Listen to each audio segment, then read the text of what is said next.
News பேப்பர்ல cut பண்ணி தருவாங்க அந்த பஜ்ஜி. அது ஒரு சில பேர் என்ன பண்ணுவாங்கன்னா அந்த பேப்பரை அப்படி வச்சு பஜ்ஜி ஒரு அமுத்தி அதுல இருக்க எண்ணெயை வெளியெடுத்து அப்புறம் அந்த பஜ்ஜி சாப்பிடுவாங்க. ஆனால் அந்த செய்தித்தாள்ல இருக்க கார்பன் அந்த கெமிக்கல் அந்த பஜ்ஜியில ஒட்டும். அது அன்னைக்கு மக்களுக்கு தெரியல. இன்னைக்கு அரசாங்கம் மிகப்பெரிய அளவுல அதை ஒரு தடை செஞ்சு இன்னைக்கு எல்லா கடைகள்லயும் பாத்தீங்கன்னா வெள்ளை பேப்பர் தராங்க. அதை எதுவுமே பிரிண்ட் ஆகாத துண்டு பேப்பர்கள்ல இன்னைக்கு நாம சாப்பிடக்கூடிய வடை பஜ்ஜி போண்டா இதையெல்லாம் தராங்க. இது ஒரு மாற்றம் தான். மக்கள் மனதில் மெதுவாக மாற்றங்கள் உருவாகிட்டு இருக்குது. அதே மாதிரி நாங்க முதல்ல சாப்பிடுற பொருட்கள் பூரா அதே மாதிரி தான் அந்த நியூஸ் பேப்பர் வச்சு கவர் செஞ்சு அதுல போட்டு தருவாங்க. இன்னைக்கு அப்படி இல்ல, எல்லாம் காக்கி கவர்ல போட்டு தராங்க. இதுவும் ஒரு மாற்றம் தான். மக்கள் சில விஷயங்கள் மக்களுக்கு தெரியாம இருக்குது. சில பேர் சொல்றாங்க, சொல்லும் போது அதை ஏத்துக்கிறாங்க. அந்த மனநிலை தான் இன்னைக்கு மக்கள் மாறிட்டு இருக்கிறாங்க. இயற்கையை நாங்க எப்ப இதுதான் பாரதியார் என்ன சொன்னார்னா, நிலமும் நீரும் காற்றும் நமக்கு அன்னையும் தந்தையும், நிலத்தையும் நீரையும் காற்றையும் நமக்கு அப்பா அம்மான்றாரு.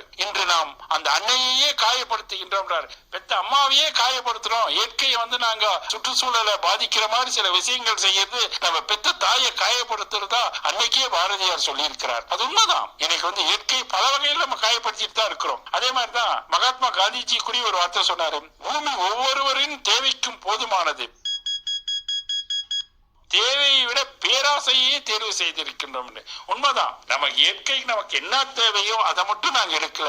அதை மீறி நாங்க பேராசையா தான் இன்னைக்கு அதை எடுத்துட்டு இருக்கிறோம். இதை நாங்க யாருமே மறுக்க இல்லை. இன்னைக்கு நாங்க எடுத்துக்கிட்டா இப்ப வண்டி ஓடணும், பெட்ரோல் எங்க இருந்து எடுக்கிறாங்க? பூமிக்கடியில இருந்து. அந்த பெட்ரோல் எடுத்து அதை சுத்தப்படுத்துறாங்க. அந்த சுத்தப்படுத்துற இடத்துல ஏற்படக்கூடிய காற்றின் மாசுவினுடைய சதவீதம் எத்தனை? அதெல்லாம் அப்படியே போச்சுன்னா அதன் மூலமாக வண்டிங்க ஓடுது. அந்த வண்டி ஓடும்போது அது பொல்யூஷன், சுற்றுச்சூழல், அந்த காற்றினுடைய தரம். அதனால எத்தனை சதவீதம் காற்றினுடைய தரம் பாதிக்கப்படுகிறது தெரியாது. இந்த காற்றின் தரம் பாதிக்கிறதுனால என்னென்ன வருது? ஃபர்ஸ்ட் மக்களுக்கு சுவாச வியாதிகள் வருகிறது, சுத்தமான காற்று கிடைப்பதில்லை.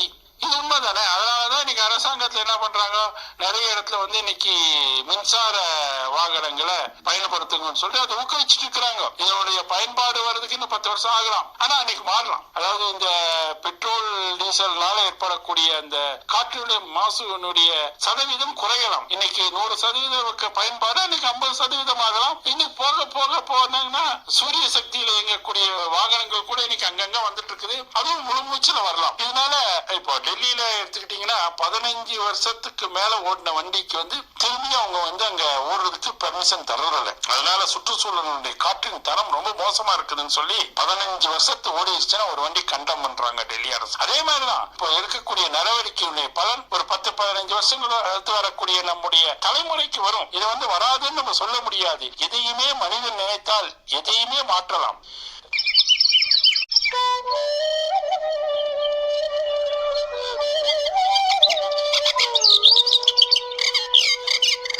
இயற்கையின் மொழி நிகழ்ச்சியில் இதுவரை காற்றின் தரம் பாதிக்கப்படுவதற்கான காரணங்கள் குறித்து தகவல்களை வழங்கினார் இயற்கை ஆர்வலர் சன்னகேசவன் அவர்கள்.